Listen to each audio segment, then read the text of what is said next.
அனைவருக்கும் அன்பான வணக்கம். முருகப்பெருமானின் அவதார தினமான வைகாசி விசாகம் இந்த ஆண்டு மே 30 சனிக்கிழமை வருகிறது. விசாக நட்சத்திரமும் பௌர்ணமியும் இணையும் இந்த நாள் மிகவும் சக்தி வாய்ந்த நாளாக கருதப்படுகிறது.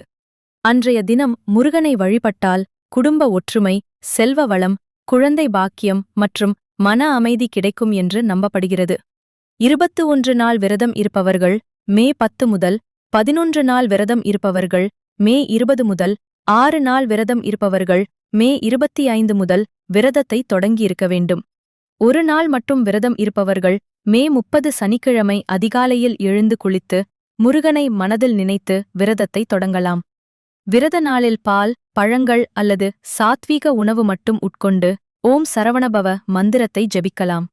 அதிகாலையில் வீட்டை சுத்தம் செய்து தீபம் ஏற்றி முருகனுக்கு பாலாபிஷேகம் செய்யலாம். சர்க்கரை பொங்கல், எலுமிச்சை சாதம் போன்றவற்றை நெய்வேத்தியமாக படைக்கலாம். கந்த சஷ்டி கவசம், திருப்புகழ், கந்தர் அனுபூதி போன்ற பாடல்களை கேட்பது மிகுந்த நன்மை தரும். முக்கியமாக அசைவம், கோபம், தீய சொற்கள் ஆகியவற்றை தவிர்த்து மனதை தூய்மையாக வைத்துக் கொள்ள வேண்டும்.